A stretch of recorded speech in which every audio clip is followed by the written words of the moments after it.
Hey y'all, welcome back to the channel. So today I'm going to be doing a review of Black Cake Season 1 Episode 1. And I believe that episode was titled Covey. So Black Cake is a show on Hulu, and it's from the book, an adaptation of the book written by Charmaine Wilkerson. And so I did not read the book. I just watched the show. From the show though, I definitely do want to read the book, and maybe I'll give my thoughts about the book after I read it. But I heard about this show coming out, or I saw the trailer for the show coming out, and I really wanted to hop on a review because I feel like, well, it'll probably be a limited series, which means that it won't go past like a season. Based on the first episode, I was gonna try to tie all 3 episodes together, but there was just really too much to cover, so I wanted to go through my thoughts for episode 1. So let's start. So you see a girl, she's running through the woods, she's in a wedding dress, and she rips off her dress and she gets in the ocean. She seems like she's in distress. If I look down, I'm looking at my notes because I have my notes on my iPad. So after the girl gets in the ocean, she swims for a bit, and then you see a lady who looks like it's just her but older, staring at the ocean, and you hear a man talking about the ocean and the relationship to the ocean. Turns out that he has a job in ocean studies or something like that. Like, I think he has a doctorate in it, and he's talking to students to try to get them to be more interested in it. I think it's like a career fair or something like that.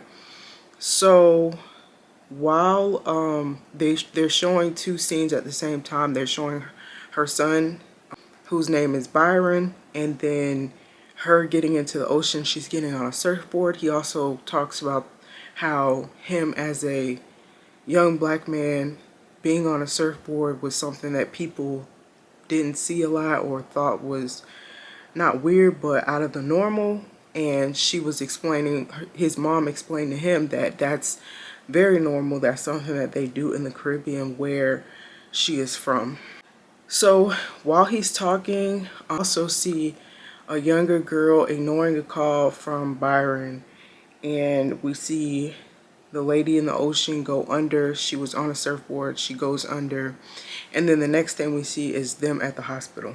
The hospital is where we learned that his name is Byron, and we learned that the woman's name is Eleanor, and she is embarrassed by the fact that she didn't have on a wetsuit, and she just went in. And her son was saying, like, if I didn't know any better, I would think that you were trying to hurt yourself. And she's like, no. And then the doctor comes in and says, do you want him here while I go over your results with you? She has her like head bandaged and everything.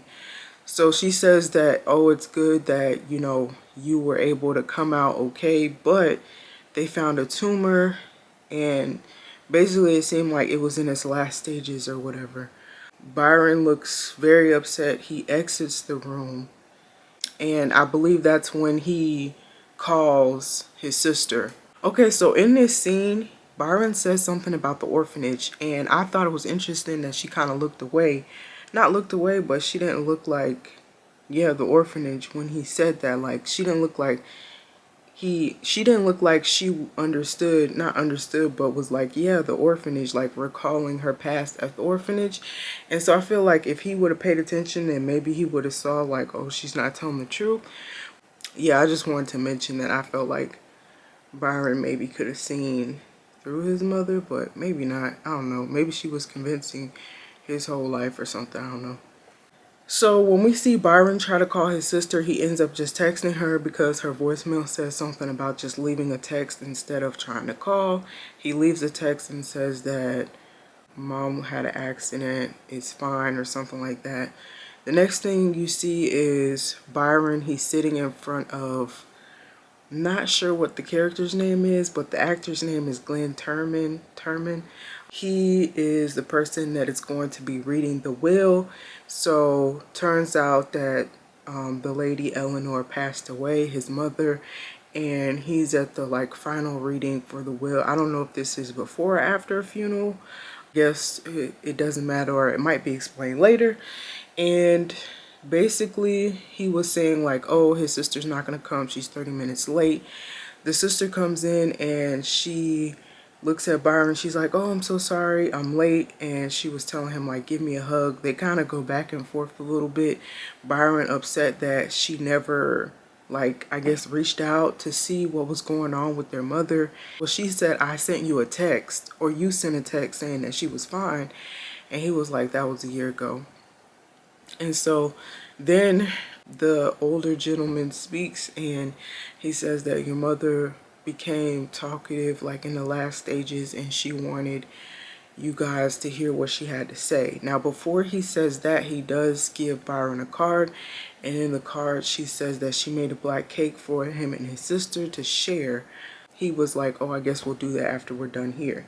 They are in the lawyer's office, and when he tells Byron and his sister that they have the 7 recordings to listen to, he also tells them like they have to listen to them in the presence of him, and they also have to be together. And the sister's like, oh, why can't you just make 2 copies, like she'll never, or make another copy like she'll never know? And he was like, no, like I need to follow through with her last wishes. And basically he was saying like, oh, it's not going to sit right with me. So they go to the house and they start to listen to the recording. So she starts off, Eleanor starts talking, and the first thing she says is, Eleanor is not my real name.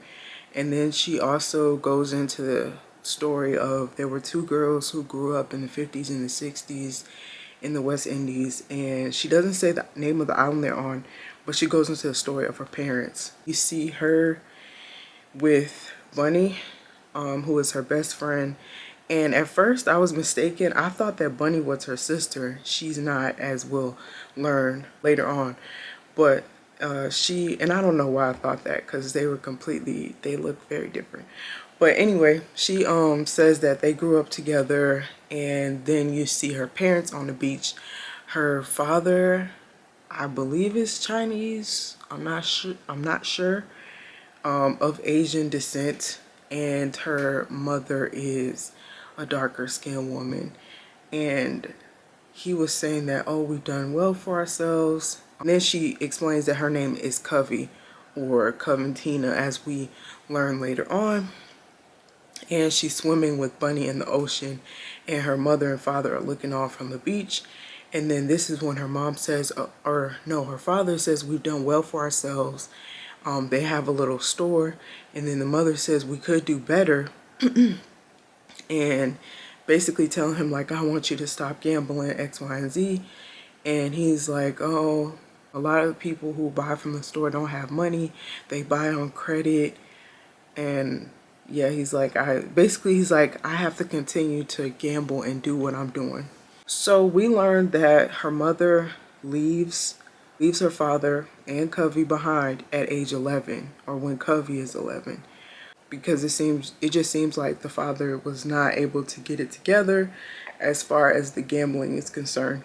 So the next thing we see is Covey at a race. She wins the race, and I guess she beat like somebody from somewhere else, and she was telling her father that she has another one for the collection. But before she says that, this young man named Gibbs walks up to her and asks if they could possibly like swim later. I think that's what he says, like if they could swim later.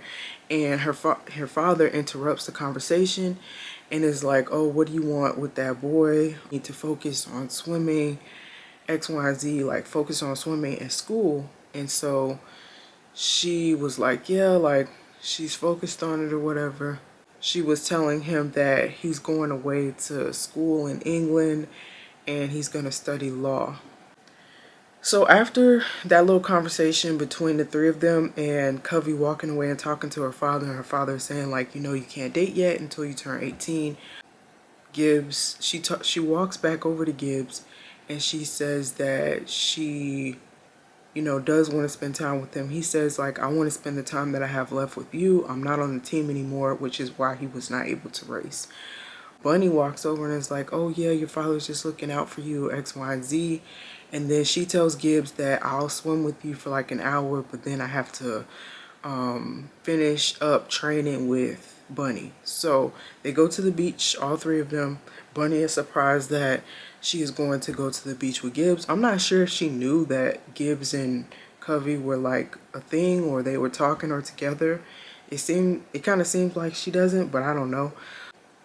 So yeah, they go to the beach, they spend time together. Covey and Gibbs go to this little isolated spot in this, and then they're like together, and then you hear Bunny calling out to Covey saying like, oh, it's time. And she was like, Covey says, oh, I lost track of time, like we have to swim. So as they're swimming, a hurricane is coming, and she was saying that back in those times you wouldn't know that a hurricane was coming until it was right up on you. So they're swimming, and the storm comes in really fast, and it seems like Covey is like lost, like she's out to sea, but she's able to hear the sound of her father's voice, and that brings her back. And then her father is mad because somebody called her. I believe it was Bunny's father who called her and was like, hey, where's so and so, I think, where's Bunny? And she was like, oh, I thought something must have got mixed up in translation, because the fathers were like confused as to where their daughters were. They go to the beach, and then that, like I said, the father is mad. Lynn is mad at Gibbs because he's saying that Covey would have never disobeyed me. She would always be back for curfew before he came around. So maybe he had an inkling like, oh, something was going on with this little boy. I don't know. He says you better stay away from her, X, Y, and Z. So that is the end of that scene. Then you see the next day, I think, or some time has passed, and somebody wakes up Lynn and Covey, and the store that they own is on fire. So Lynn is about to run down to the store. Covey comes out in her night clothes, and she gives her father her scarf that she had on her head, and she was like, for the smoke. And there's two guys sitting there like on a car. They look like, I don't know, they're just staring.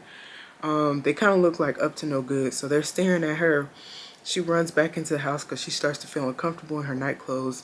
And when they come back, her dad, Lynn, is going off about how, his parents came to this country.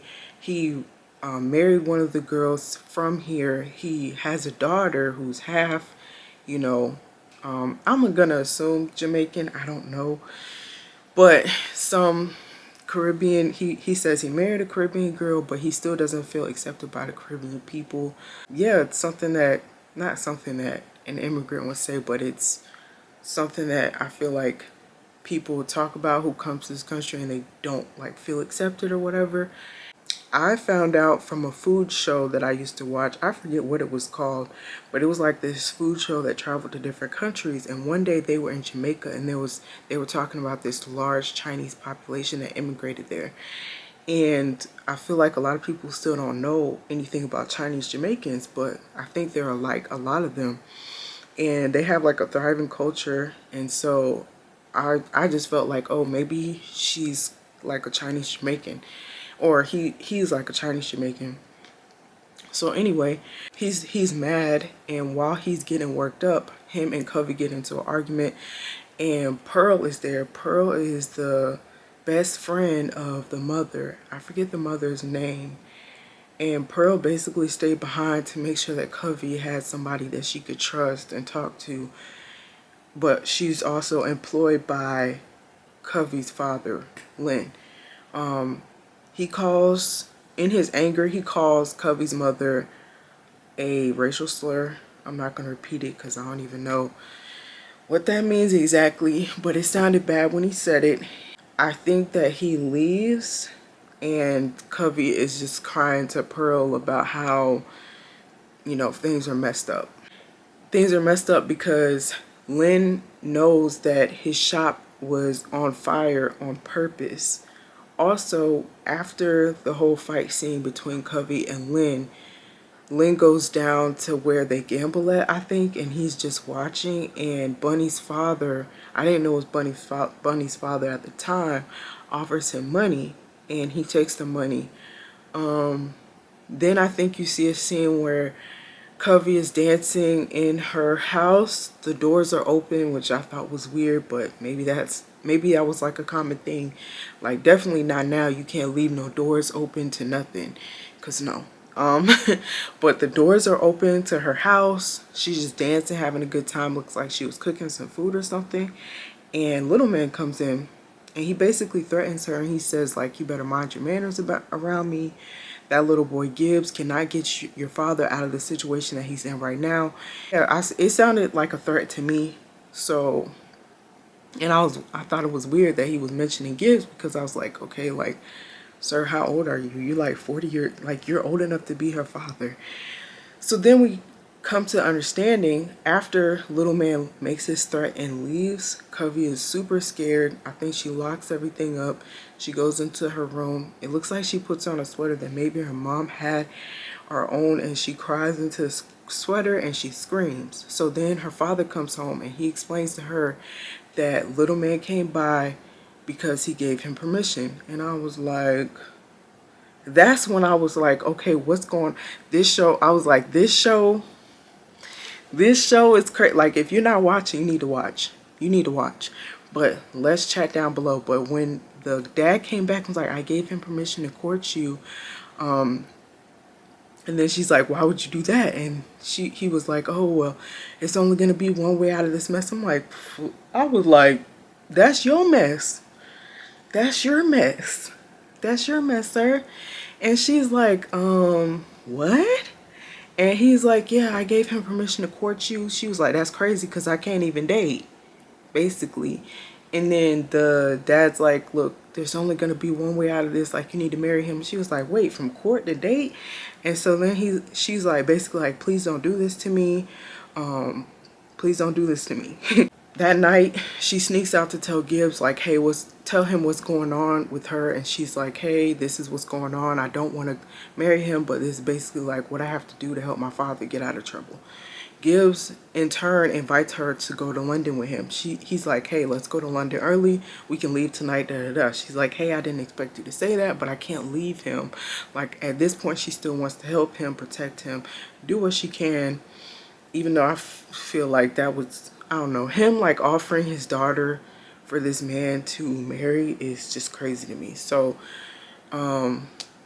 at some point she like able to talk to Bunny, but you see her going through the stages of getting ready for a marriage.